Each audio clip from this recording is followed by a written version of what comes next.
Sejam bem-vindos ao nosso Caixa Preta. Eu sou a Vanessa Prieto, sou atriz, cineasta, sou coordenadora dos cursos técnicos Filmworks e o TAC, Técnico em Atuação para Cinema, da Academia Internacional de Cinema. A gente está aqui hoje com uma convidada muito especial, Kelly Cristina Spinelli, em mais um A Caixa Preta. Esse programa que é feito por pessoas que amam cinema, para pessoas que amam cinema.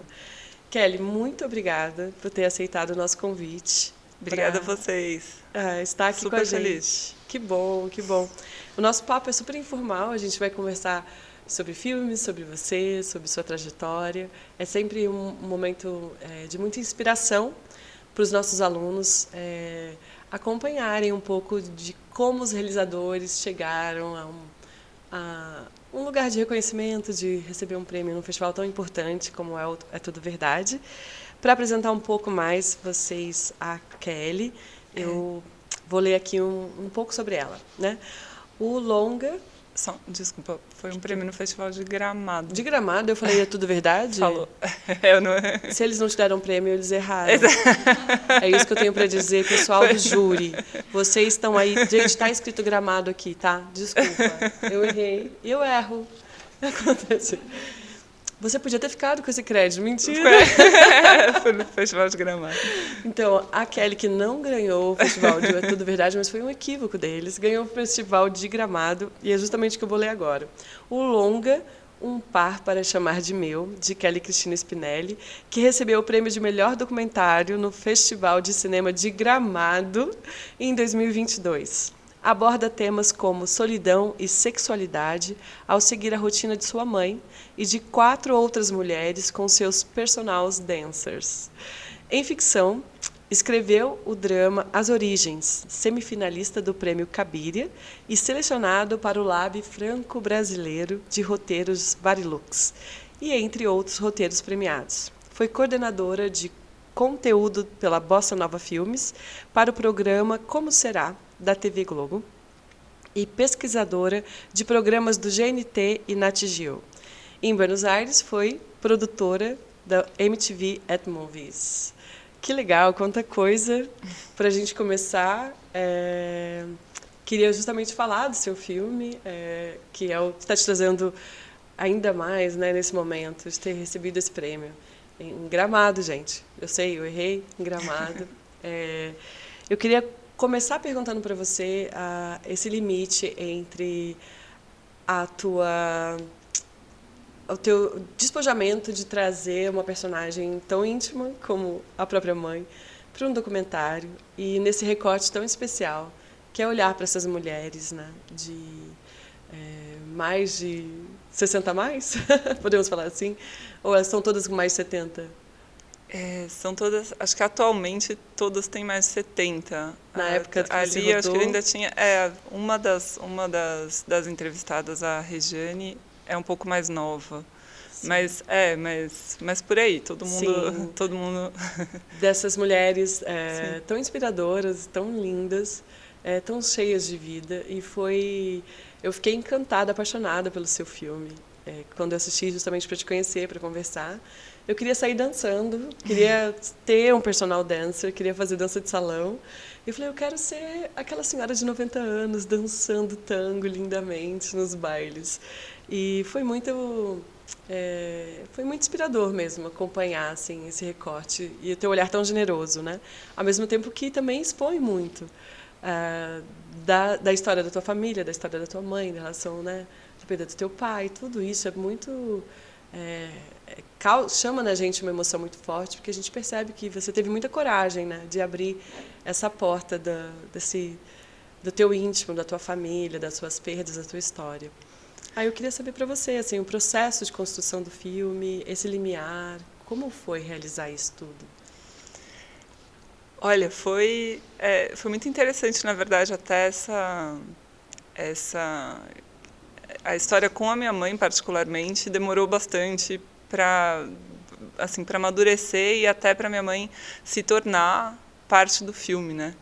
Então, isso foi um processo, porque, primeiro, observava muito ali o que estava acontecendo com ela em casa, né? Então, dela começar a dançar e de ela descobrir esse universo dos personal dancers e começar a sair, eu achando tudo muito interessante.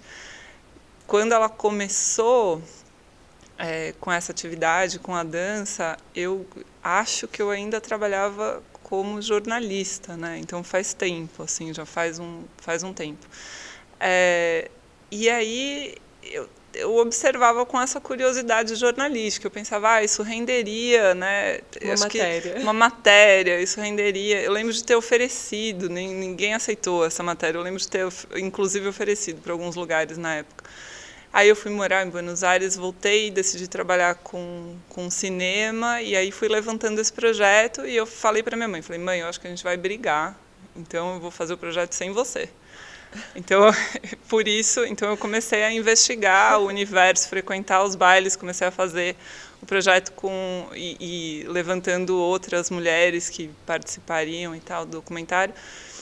E falei, você aparece dançando lá no fundo em algum momento, tal, não sei o que. Ela falou, tá bom, acho que é melhor assim.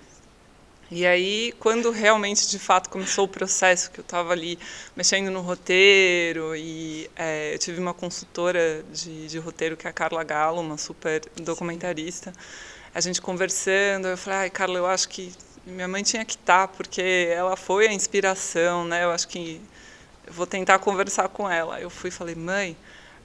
Oi, mãe, tudo bem? Você tá onde? Ela estava lavando a louça. Eu fui na casa dela, lavando a louça, falei, mãe, estava pensando que você deveria fazer parte do filme, né? Aí ela falou, que bom que você falou isso, que eu venho ensaiando com o Fernando, caso você falasse. Então ela já estava até se preparando para a possibilidade assim de estar no filme. De ser filmada dançando. E de ser filmada dançando, Aí a gente teve uma conversa, porque eu acho que tem uma primeira questão que aparece, que é uma questão de limite mesmo, de como filha, de a minha mãe me enxergar como profissional que está fazendo um documentário. Então eu tinha muito essa preocupação, mãe, você entende que você não pode me dar uma bronca.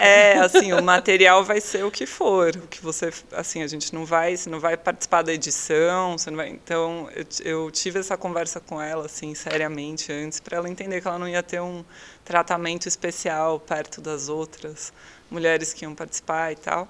Aí ela entendeu, falou, não, tá tudo certo. Você não pode entrar no meu quarto e olhar o meu diário. Você não pode, basicamente, você não vai poder. Você não vai poder entrar no meu quarto. Falei, olha, se a porta estiver fechada, você bate. Você não vai me ligar depois, falar que não quer mais, ou que, sabe, tipo, eu tinha essa preocupação, assim, principal. Mas no final foi um processo muito rico e muito...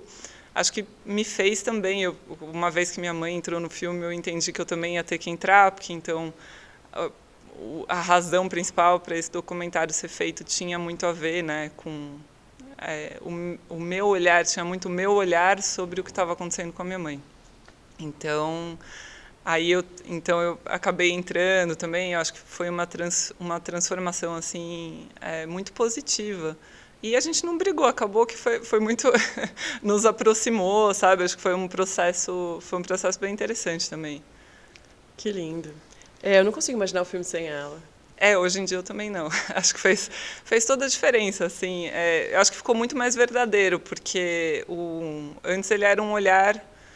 Eu acho que eu não estava sendo verdadeira comigo mesma na narrativa, porque não é um assunto para o qual eu posso olhar com tanto distanciamento, porque ele estava dentro da minha casa, né?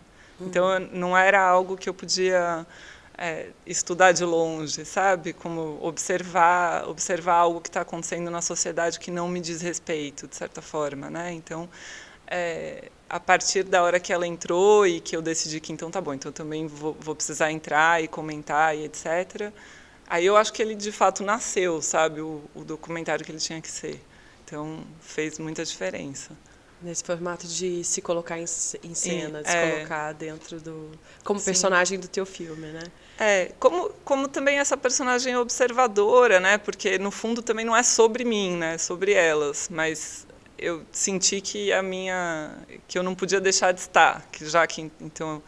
tinha toda essa exposição de familiar, eu também estava ali, tinha que fazer parte, sabe? Também tinha que botar a cara na janela junto com a sua mãe, né? Sim, já que sim. Você estava desafiando ela para mim para esse lugar. Sim. Ah, que amor. Eu fico assistindo ao teu filme, eu fiquei pensando sobre esse lugar da realização dessa prestação de serviço, né, que é executada no filme por jovens dançarinos, mais jovens que as mulheres, né? Não tão jovens, tem um menino que é super jovenzinho, que é lindo, mas a maioria, todos mais jovens que as senhoras. E eles é uma profissão, eles são pagos para isso, né? Eles são pagos para dar prazer para uma mulher mais velha num ambiente de dança, tudo bem, mas que envolve o contato físico, a sensualidade de um bolero, de um tango, de uma salsa. Então a gente fica num limiar assim muito tênue, controverso de às vezes da sociedade quase querer julgar essas mulheres como se fosse uma monetização daquele corpo, daqueles homens que estão dançando com elas, assim. Então eu fiquei pensando um pouco sobre isso, assim, enquanto que o nosso país, moralista como é, olha para essas mulheres e poderia fazer esse julgamento, né? Como foi para você abordar esse tema? Você, em algum lugar, quis justamente abrir esse recorte, olhar para esse assunto para falar, olha aqui, vamos olhar de mais perto e está tudo bem, sabe? Eu fiquei pensando sobre esse aspecto que poderia gerar algum tipo de polêmica, do tipo, nossa, pagar alguém para dançar, né? O que... eu acho que eu acho que é um universo cheio de contradições e controvérsias, e eu acho que partiu mesmo de uma certa...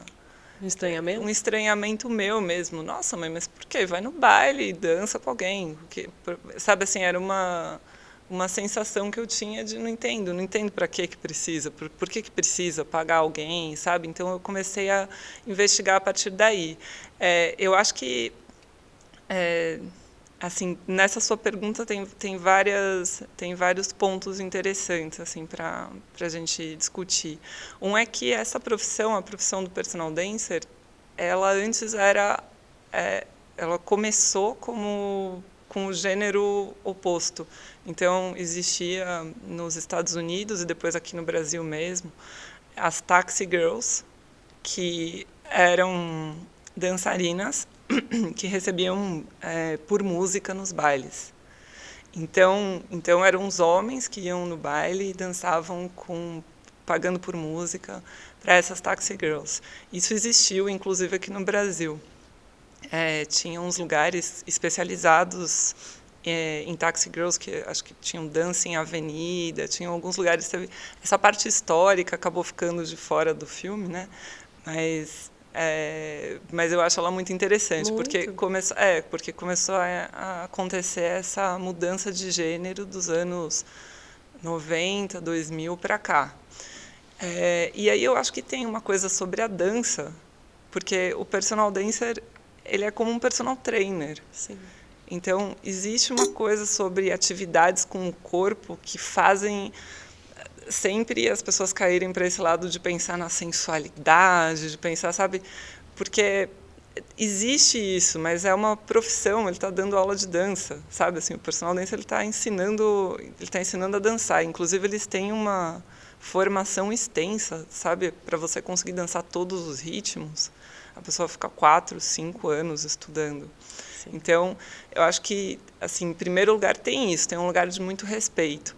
E aí tem uma coisa que é interessante, que elas falam bastante, que é ir ao baile como uma mulher solteira ou viúva ou divorciada, ou enfim,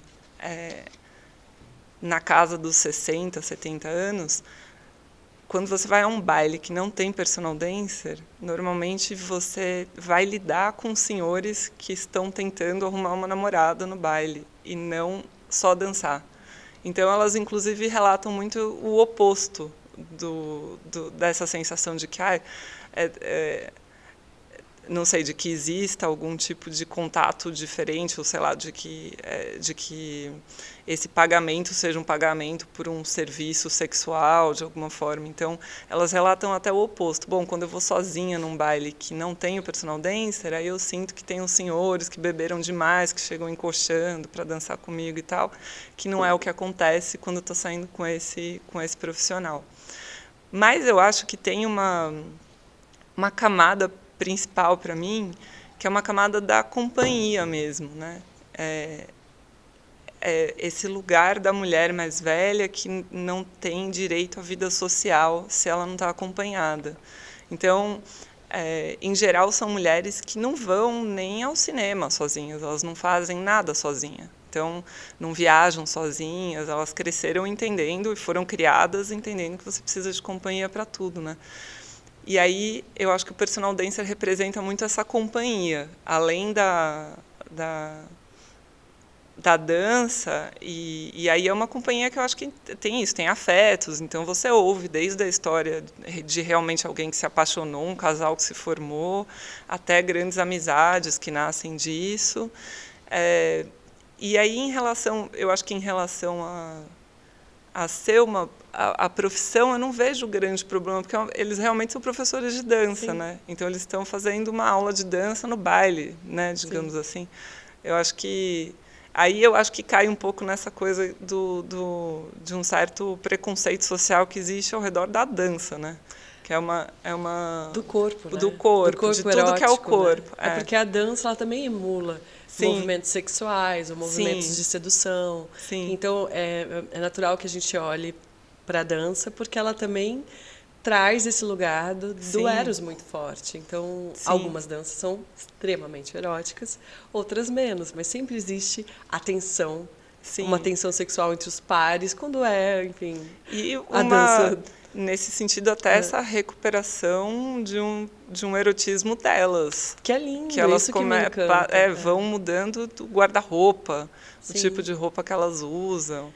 Até começa uma coisa, é engraçado quando você está desse lado da família, porque a minha mãe passou a não ter agenda. Às vezes tem um evento de família, e aí você fala, mãe, tem um aniversário de não sei o que, ai meu Deus, é na hora do baile. Ela fala, eu não vou conseguir ir, que é na hora do baile, ou eu vou passar lá depois do baile. Eu falo, mãe, mas não é possível. Ou eu ligo para ela... O baile mais importante que eu é meu aniversário, mãe. Ou você liga para ela e fala, você vai tentar ligar para ela no domingo de manhã, assim, ai, mãe, vou passar aí tomar um café. Ai, não, eu nem cheguei tarde. Não vem não, que eu estou dormindo, vou acordar mais tarde hoje. Então, acontece assim uma mudança bastante nesse... Que ela tem uma vida pessoal, não está mais à disposição só de ser a matriarca da família. Né? Justamente. Apesar de que a minha mãe, especificamente, nunca esteve à disposição de ser a matriarca da família, né? Ela nunca deixou de trabalhar, por exemplo, como outras mulheres, eu acho, da idade dela.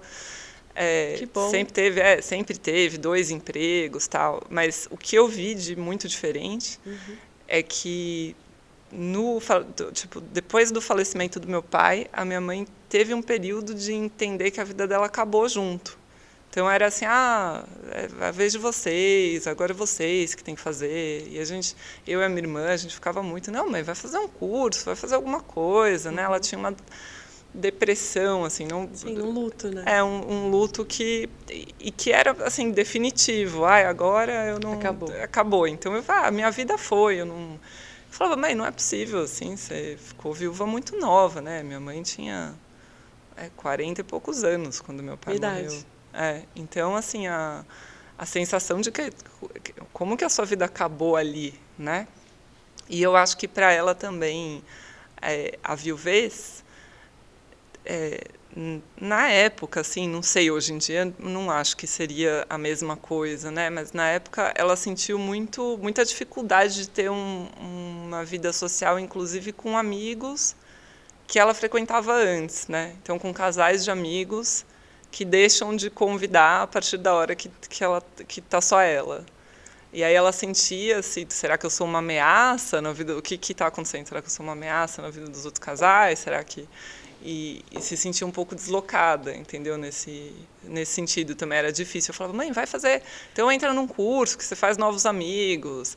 E é difícil, né? Você vai ficando mais velho, até esse conselho é um pouco difícil. Entra no curso e faz novos amigos. Fala, Mas que faz é isso, mesmo. Né? Mas vem faz. pra você fazer novos amigos, estudar cinema. Você que ficou viúva, vem estudar cinema, é seu momento. Mas acabou, então eu acho que é isso, assim, no final eu fui tendo... Eu tenho muito esse olhar de que o que acontece dentro de casa, né, de que o pessoal é político. Então, então eu acho que tem acontece muita coisa com as mulheres que a gente não vê, sabe? Tem muito essa invisibilidade em muitos níveis, né? Aí também a gente ainda está falando de mulheres que são privilegiadas, né, socialmente, mas eu acho que tem muitos níveis de invisibilização da mulher. Deixa. Deixa. E essa discussão, né, eu acho que do etarismo mesmo. A mulher envelhecer é difícil, sabe? Assim, né, socialmente. Então, eu enxerguei por aí e quis retratar, né? E você acha que o filme te ajudou a elaborar também a perda do teu pai, esse processo junto com a tua mãe, da tua família, de ver esse processo na vida dela? Eu acho que não, honestamente não. A perda do meu pai não, porque já fiz terapia, já faço análise. Eu acho que isso já foi elaborado Antes. Em outros outros lugares. Acho que em outros lugares, né? Mas aproximou muito essa atividade da minha mãe da família. Então, de mim, da minha irmã, etc. Assim, parou de ser uma coisa que minha mãe faz. Uma coisa que minha mãe faz que eu...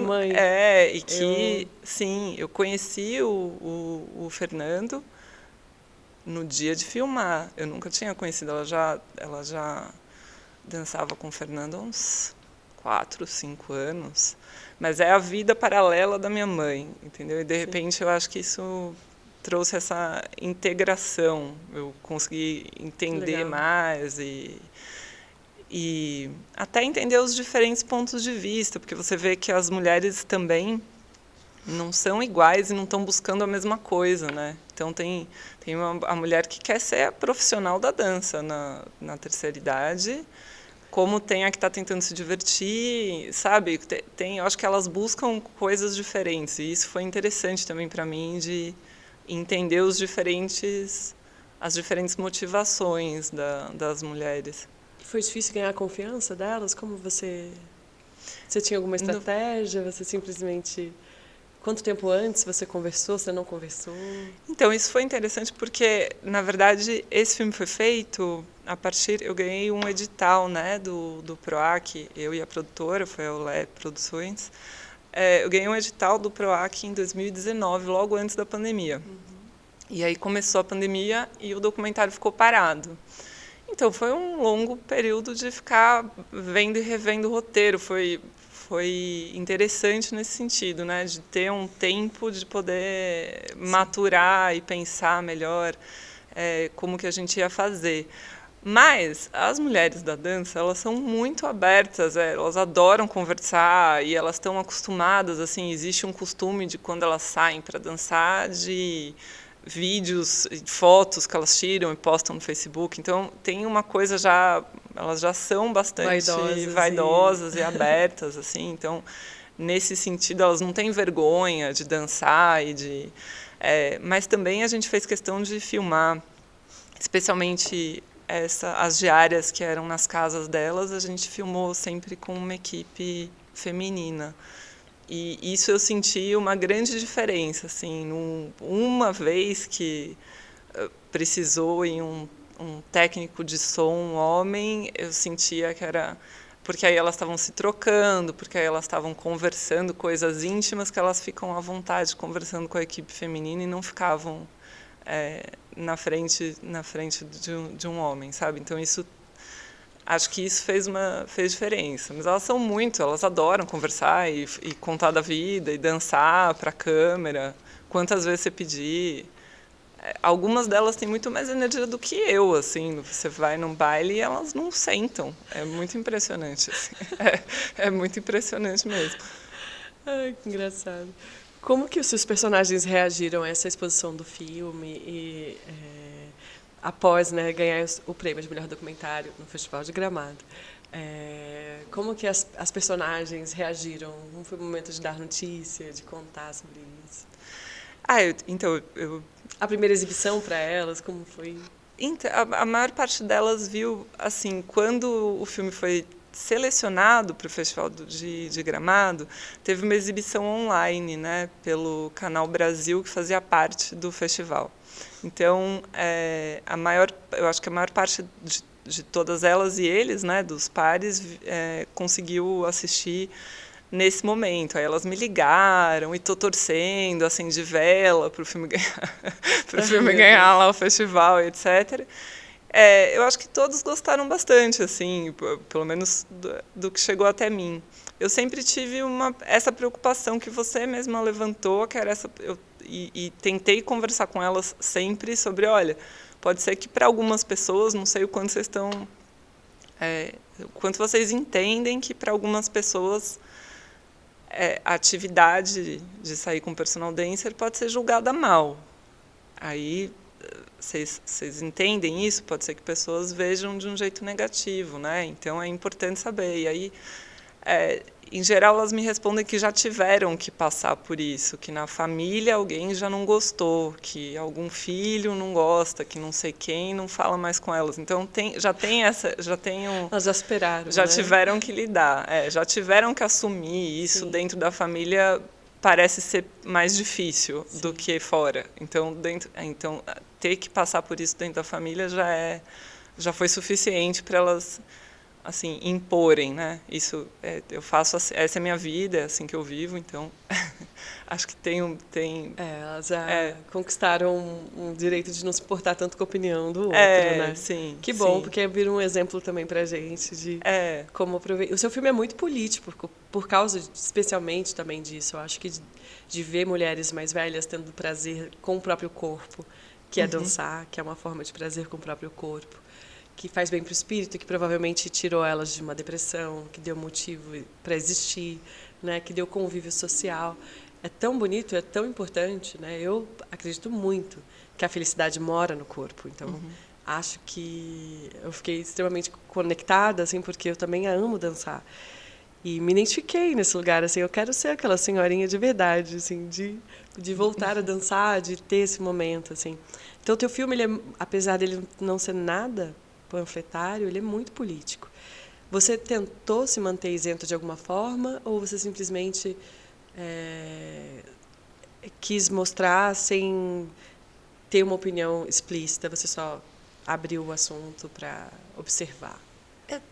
Estou pensando, eu acho que tem uma opinião, até lá em Gramado teve um crítico que falou para mim, dá para ver, né, que você tem umas questões com esse universo.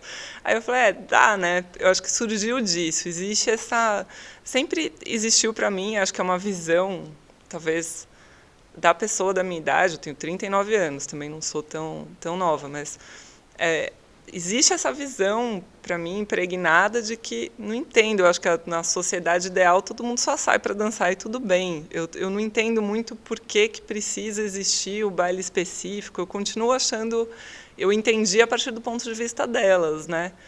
Eu não me sinto tão à vontade se eu estou num baile pagando uma dança. Para mim, isso é um ponto de conflito, né? Que, então, é algo que eu estou olhando com esse olhar, né? E eu acho que um outro ponto de conflito também para mim, ou de muita reflexão, é porque eu acho que existe uma diferença de classe. E toda vez que você está dentro, né, do capitalismo, lidando com diferenças de classe, eu tinha uma grande insegurança em retratar as mulheres que estão pagando pelo serviço. Então, e até um medo de um julgamento que recaísse sobre elas nesse sentido, porque eu entendo que existe, assim, a gente está num momento da sociedade em que as coisas, eu acho que são debatidas muito isso é bom, isso é ruim, isso é, sabe, muito nesses extremos. E eu acho que esse é um universo de complexidades. Então, você tem a mulher que ela é privilegiada, às vezes nem tão privilegiada assim, às vezes ela está fazendo dívida para conseguir manter esse hobby, etc. Ao mesmo tempo, ela é sim uma mulher privilegiada e ela está saindo dançando com um cara que normalmente é periférico e que ele sofre várias outras, sabe assim, que ele está ali porque ele precisa de uma renda extra ou porque viver de dança é muito difícil e ali é onde ele tem um dinheiro fixo e é uma arte talvez mais difícil de sustentar que viver de cinema. Viver de dança é difícil. Então, assim, eu enxergava tudo isso, né? E a gente tá aqui num país que tem um racismo estrutural, muitos dançarinos são homens negros. Então, a primeira coisa que eu pensava era o ponto de vista que eu consigo ter é um ponto de vista a partir da história da minha mãe. Eu questionava muito, será que esse ponto de vista vai ser bem aceito? E será que eu vou expô-las de um jeito ruim? Então eu acho que eu tive muito essa preocupação de inclusive de mostrar, eu vejo que existem problemas e existem reproduções assim da nossa estrutura social dentro do universo do baile, da dança, mas peço a licença para olhar para as questões delas, né, nesse momento principalmente.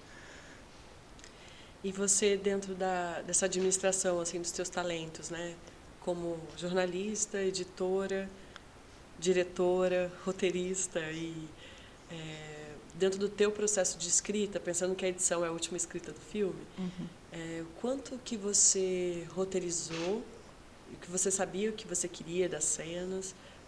Algumas cenas eu percebi que foram produzidas para o documentário, estou enganada? Sim, a gente... Algumas cenas que foram especialmente produzidas no sentido do espaço mesmo, né? Sim, eu penso muito a partir eu acho que eu penso tudo no audiovisual a partir das necessidades da narrativa, né? Então, em primeiro lugar, eu acho que a maior parte das gravações elas foram gravações muito livres. A gente teve poucas diárias, né? Esse filme foi feito em 9, se não me engano, diárias. Então, eu tinha que ter muito certo o que a gente estava buscando com aquela pessoa e qual atividade da vida dela a gente queria filmar, dentre as muitas atividades que elas fazem, porque também tem algumas mulheres ali que tem várias outras coisas que elas fazem, joga vôlei, assim, enfim. E aí, então eu tinha assim, bom, eu acho que o momento que a gente pode filmar de cinema direto mesmo, que a gente pode acompanhar uma tarde com ela, tem que ser no dia que ela faz tal atividade. Então, isso foi totalmente feito ali dentro do cinema direto. Teve uma diária de entrevista e teve uma diária produzida dos pares dançando, que é a primeira coisa, isso já vinha comigo desde que eu imaginei o projeto a primeira vez. Acho que essa já era uma cena que tinha rondando a minha cabeça, porque a descrição delas, de como elas se sentem no baile, para o meu olhar, quando eu chegava no baile, eu não estava vendo aquilo. Você precisava da ficção. Então eu precisava da encenação disso. Né? Porque elas falam, e aí eu chegava lá, eu não via um cenário tão, sabe, não sei, era uma sensação de que não aquilo... Tão legal e tão especial assim. Eu não estava sentindo aquilo tão especial, e para elas é muito especial. Então, eu sentia a necessidade de produzir esse momento de sonho, para que a gente pudesse enxergar o que elas estão sentindo. Então, isso foi... usa recursos de ficção, sim, de construir direção de arte, de espaços. Sim.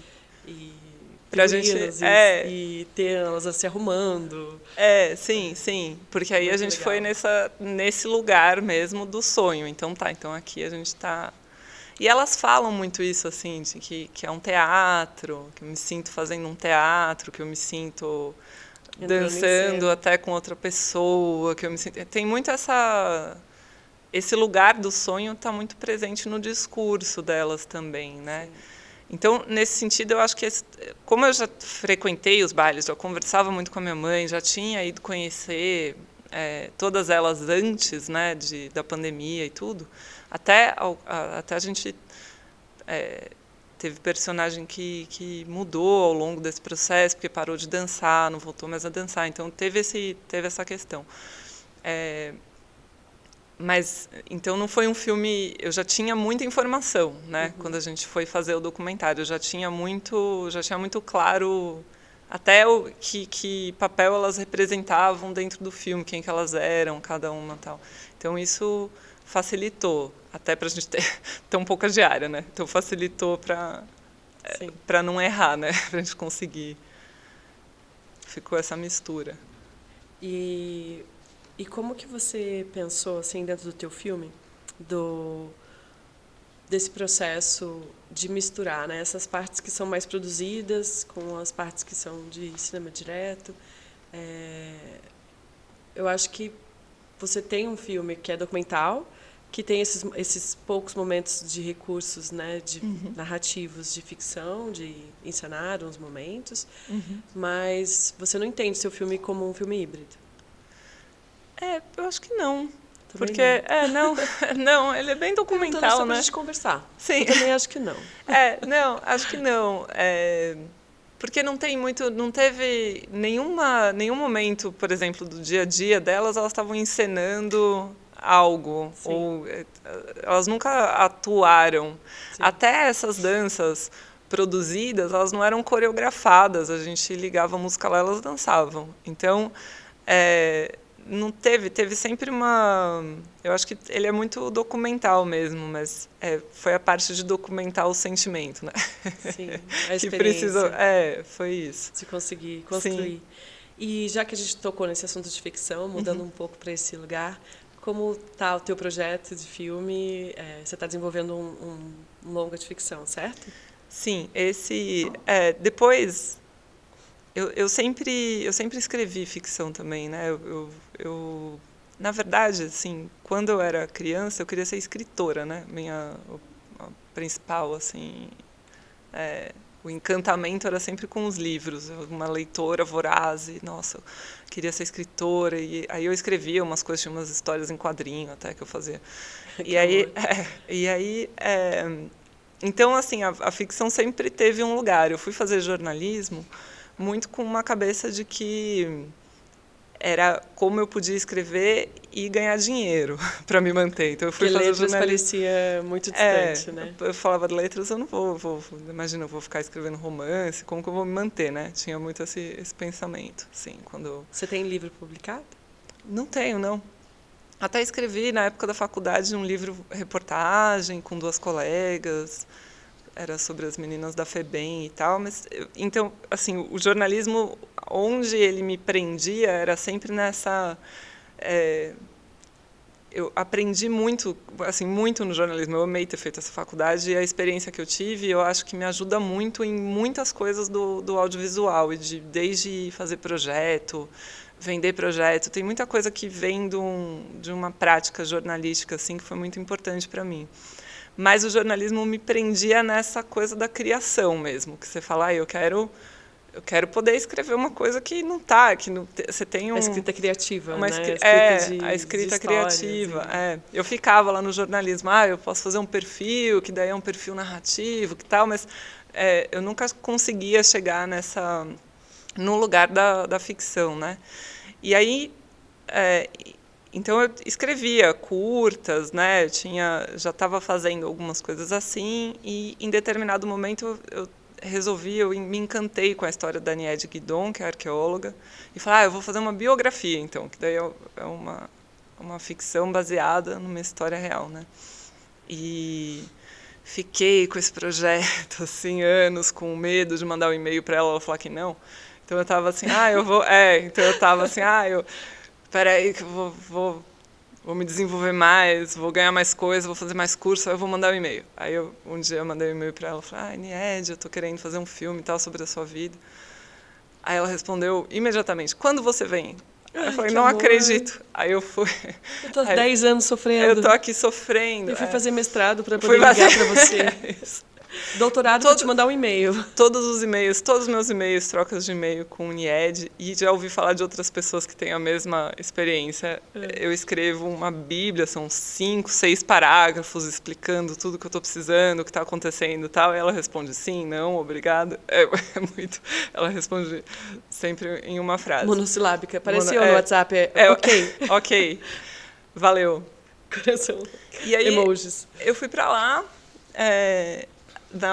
e fui lá para a Serra da Capivara, entrevistei, fui junto com o pesquisador, o Fábio Siqueira, a gente fez uma super pesquisa lá, depois continuou a pesquisa aqui, foi atrás da história de vida dela toda e fiz um primeiro tratamento de roteiro do filme, e comecei a ir atrás de produtoras, até eu acho que o escrever um longa me levou até a fazer a pós em roteiro depois, porque eu falei assim, peraí, escrever um longa eu achei um pouco mais difícil, vou atrás de me formar, me especializar um pouco mais, né?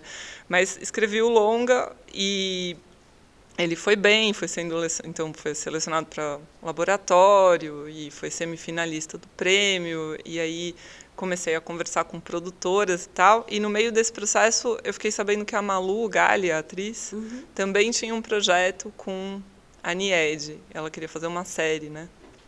E aí, no final do ano passado, a gente se conheceu, juntamos os projetos, e aí a gente está tentando... então que incrível! Estamos caminhando, não é fácil demais também. A Malu, acho ela incrível, Sim. uma das melhores atrizes do Brasil, na minha opinião. Sim, e inclusive eu acho que uma das coisas mais emocionantes que existe na vida do roteirista é a leitura por uma atriz. Assim, ela leu, eu lembro dela lendo, eu me segurando na mesa para falar... Vou chorar. Eu vou chorar, mas ela não pode perceber que eu vou chorar. Aí ela lendo, e eu falei, ai, meu Deus, que maravilhoso. Isso é a vida, né, que ganha. Sim. O que atores. você escreveu. Atores, amo. Eu também. E aí... É a melhor parte. Quando chega o ator e a atriz, é a melhor parte do cinema. Aquilo ganha uma terceira dimensão ali, né? Assim, que é o mágico, né? É mágico, acho mágico. A leitura é mágica, assim. E então estamos nisso, né? Mas escrevi, tenho escrevi uma série também, está com uma outra produtora, uma série de comédia. Então acho que eu venho tateando um pouco mais, né? O mercado da ficção, porque assim eu já venho escrevendo faz tempo, mas eu acho que demorou um pouco mais para eu sentir essa segurança, né? Porque como eu não fiz faculdade de cinema, sim. Eu acho que demorou um pouco mais. É engraçado, porque tem um monte de... Eu estou pensando nos homens, né? Tem um monte de gente que eu conheço que não fez faculdade de cinema e não teve essa sensação de insegurança antes de sair fazendo ficção, né? Chamam publicitários.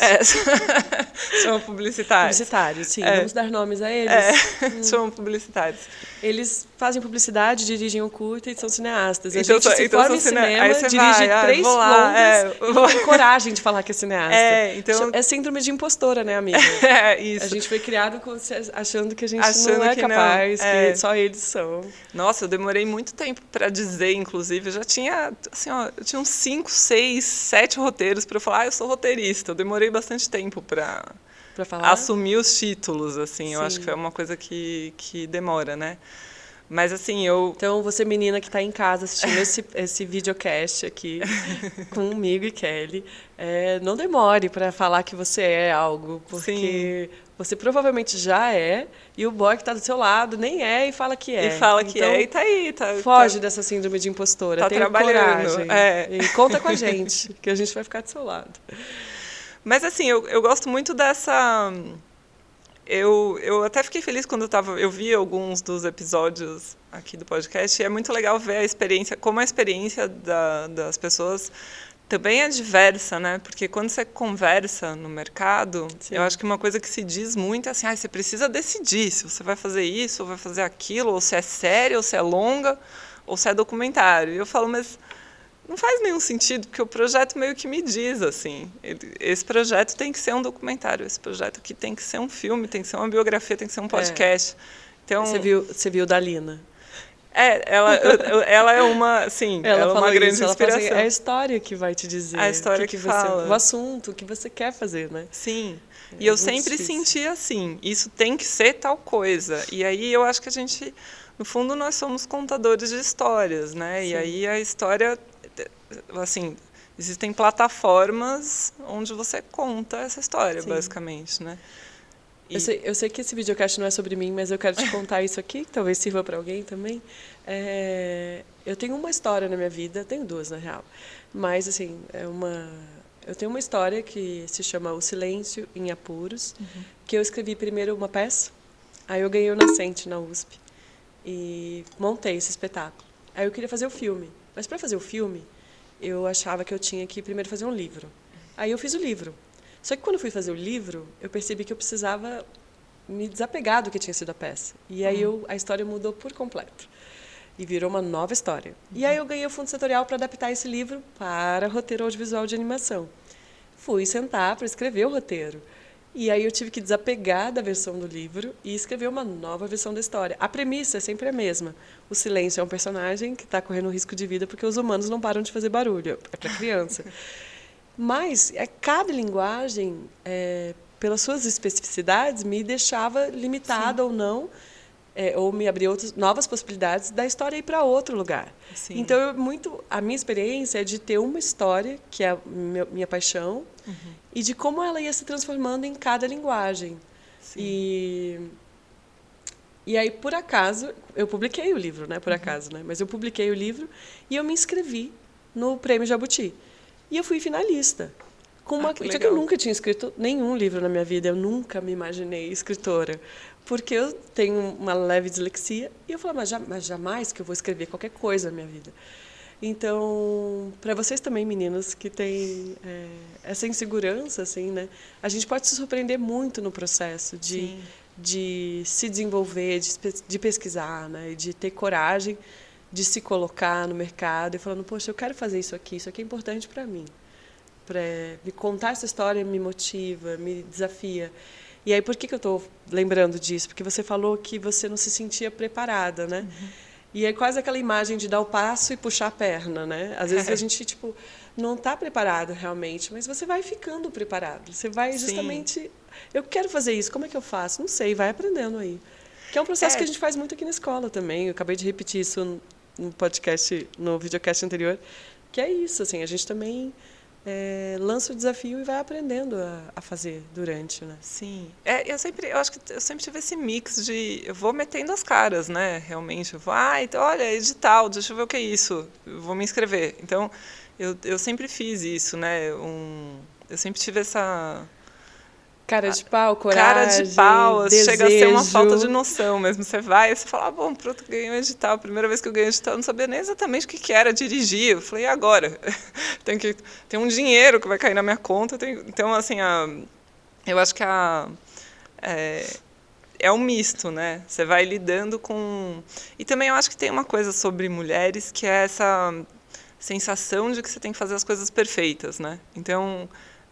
o processo do audiovisual ele é sempre de aprendizagem e de reescrita, e de um projeto para o outro você vai melhorar e você vai aprender. E eu acho que assim, um roteiro tem muito disso, né? Você tem que escrever aquele primeiro, o primeiro é difícil, que você vai escrever o primeiro e falar, não vai sair tão bom quanto está na minha cabeça, né?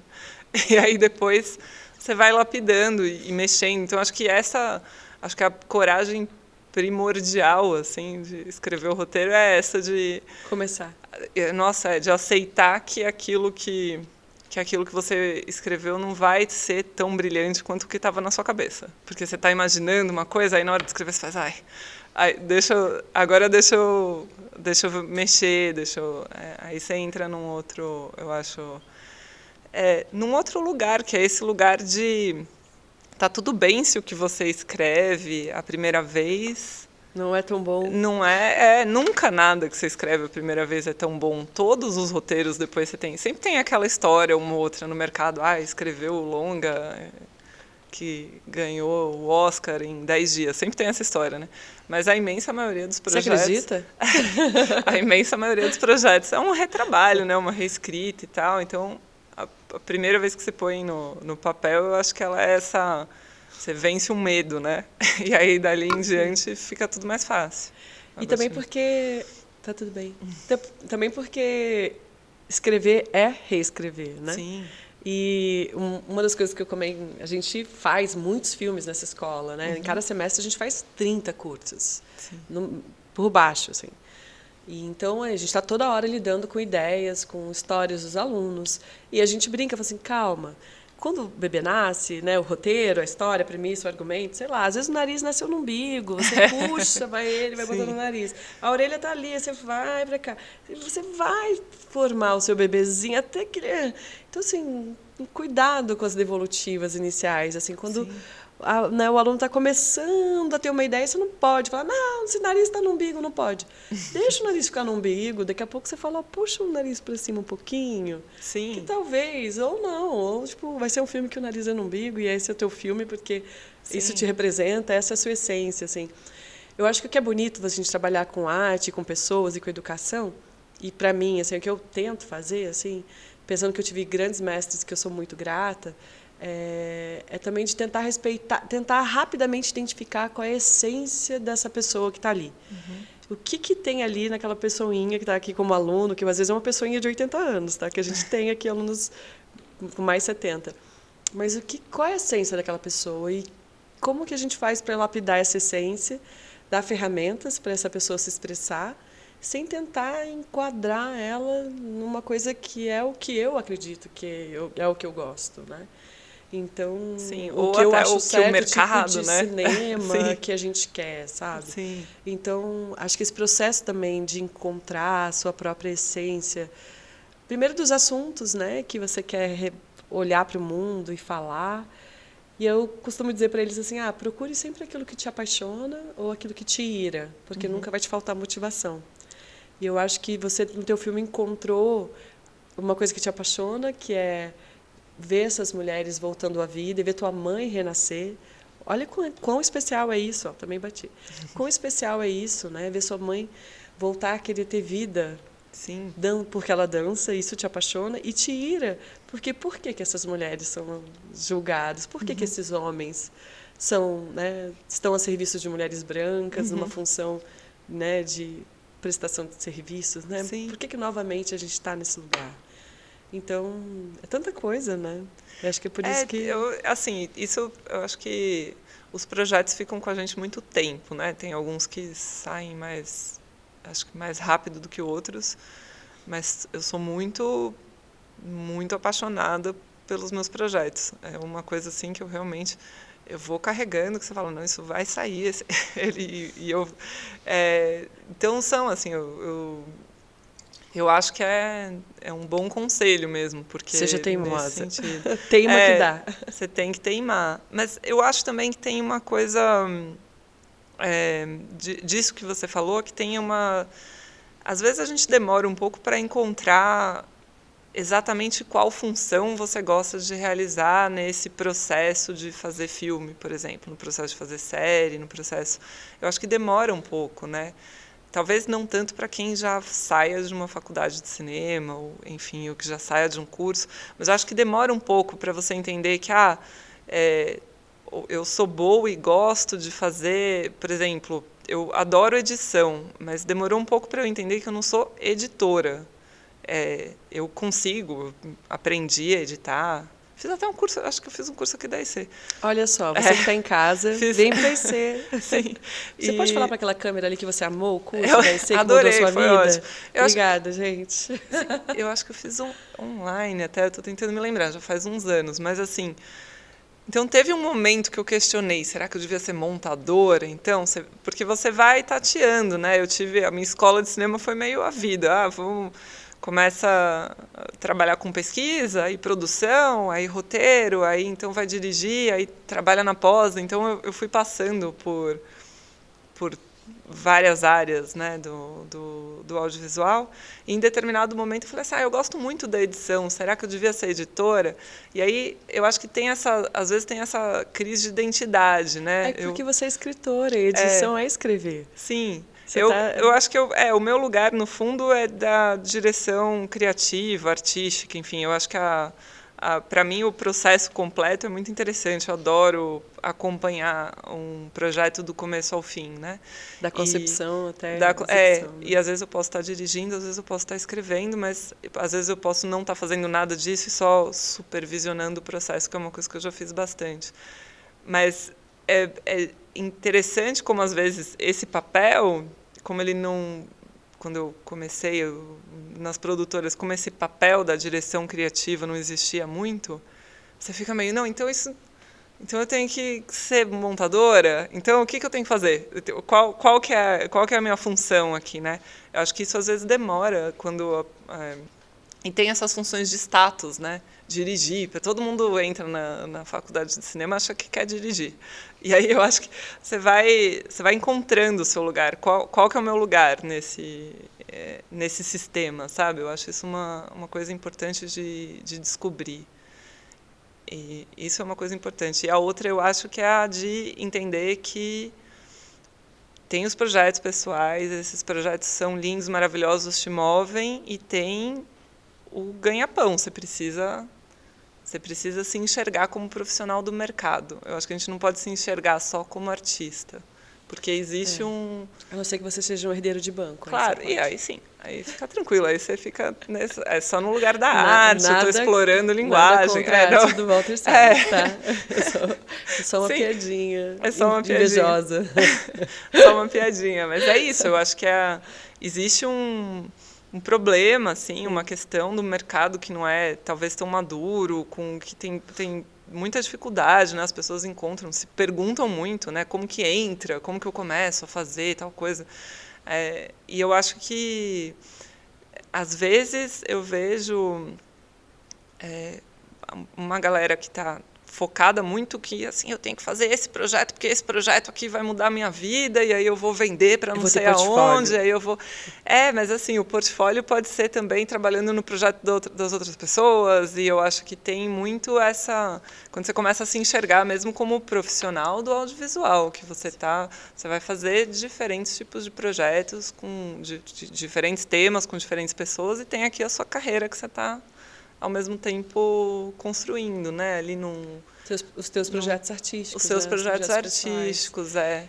E eu gosto muito de falar para os meus alunos, quando eles entram muito nessa pira, assim, que é uma pira mesmo. Sim. Tipo, meu portfólio, preciso de portfólio. Eu falo assim, olha, às vezes você precisa mais de relacionamentos. Do que Então, justamente. assim, para de brigar por causa de portfólio, porque senão você vai terminar a escola com um monte de portfólio e nenhum relacionamento saudável que vai te indicar, que vai te chamar, que vai... Sim. Então, acalme-se, né? É lógico. Que é importante, é uma arte coletiva, você precisa se comunicar sem violência, ser direto, saber o que você quer e construindo aos poucos, né? Não vai ter... E eu acho que aprender com isso, acho que assim, a minha migração do jornalismo para o audiovisual, o que me provocou o primeiro encantamento sempre foi a coletividade do audiovisual. Uhum. E como é impossível que aquele filme, que aquela série, que um produto final que você está fazendo ali, que pode ser um programa de TV, o que for, como é impossível que aquilo fique tão bom sem a criatividade das outras pessoas, dos outros profissionais que estão trabalhando naquele processo. Sim. Isso eu acho mágico, porque você teve uma ideia ali e aí aquela ideia cresce quando entra... Só melhora, né? É impressionante. É impressionante quando cai na mão da produção, da edição, dos atores, como aquilo cresce, assim, que é até importante, eu acho, de você... Para mim, o melhor jeito... Você não pode ser tão controlador dirigindo, porque senão você não deixa as pessoas fazerem o projeto crescer também, sabe? Tem essa...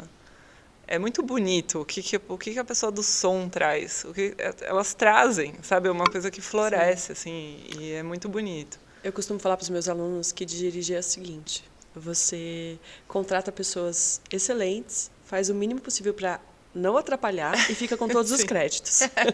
É isso. Você só tem que fazer isso. Você contrata gente talentosa na foto, no som, não sei o quê, atores, fica bem quietinho, deixa todo mundo trabalhar e vai lá depois ganhar o prêmio e falar obrigada, mãe. Eu acho que tem também Gente, é uma piada, tá? Sim. Não sei se ficou claro, eu acho que ficou, né? Mas acho que ficou que era acho uma que ficou, piada. claro que ficou claro. Mas eu acho que tem muito também o papel, assim, é que acho que as pessoas, às vezes, por uma questão de ego, podem cair para uma coisa de ser muito controladora, mas eu acho que tem uma função da direção que é voltar aquilo para um tema, centralizar, que é a mesma função de talvez olhar, um chefe né? de sala de roteiro. É assim, a conversa pode se perder numa Tem que sala falar, de gente, roteiro pra se você lá não que falar, a gente peraí, vai. gente, é aqui. E é aqui Volta que eu pra cá. imaginei, eu queria isso aqui. Vocês entenderam? Entendemos. Então vamos. Então vamos para esse lado, tá bom, então tudo bem. Então isso eu acho importante também, senão para não se perder, né? Quando você está num processo... Kelly, eu preciso que você pare de ser legal, porque senão eu não consigo terminar a entrevista. Já estão fazendo sinal para mim 10 minutos, 5 minutos. Já deu, acho que 3 horas, são meia-noite, a gente está aqui ainda. Tá aqui. A gente está aqui desde as 2 da tarde, mentira. Mas é que a gente já passou um tempo do nosso formato, assim, de... Ah, desculpa. Nossa, gente, nem... Você não sentiu? Nem senti, foi ótimo. É que ótimo. eu sou muito simpática. Eu achei, é verdade. Aí, ó. Achei mesmo. Que bom, eu fico feliz que você tenha gostado de estar comigo aqui. Infelizmente, eu preciso começar a encerrar, porque a gente faz mais de 1 hora que a gente está conversando. E me deram uma ameaça de demissão por justa causa, se os podcasts continuassem durando 2 horas. 2 horas, sim. Mas, brincadeira, foi um prazer gigante. Se você quiser dizer umas últimas palavras para os nossos alunos... Se não, eu te agradeço demais. Obrigada por ter colaborado com o nosso programa. E espero que a gente possa manter contato e ter você aqui na escola, dando palestras, dando aulas, estando perto. Claro, claro. Construir uma geração de cineastas pensadores e educados e não abusivos.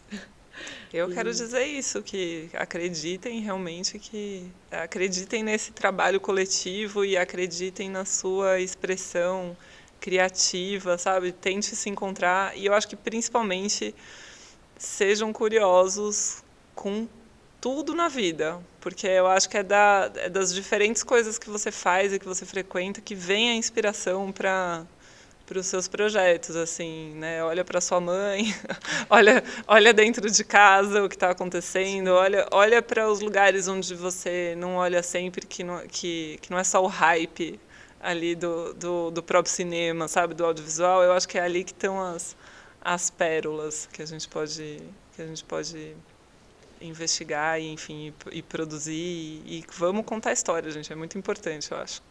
Sim. Obrigada, Kelly. Obrigada a você. Obrigada. Eu queria agradecer hoje essa diária linda. Pode subir os créditos, tá, produção? Queria agradecer a Lina, queria agradecer... Cadê? A Camila. O Almir ainda está aí? Quem mais está aqui? O Matheus, desculpa. Queria agradecer a todo mundo que está aqui na produção. A Michele, gente, perdão, Michele. Queria agradecer a Michele, gente. Todo mundo que cuida do nosso canal, do nosso programa. Sigam o nosso canal, o AIC Cinematic. Curtam nossos vídeos, comentem. A gente precisa desse rolezinho de engajamento, né, para a gente conseguir fazer cada vez mais programas e discutir mais cinema. Muito obrigada. Eu acho que é isso. Terminamos. Eba!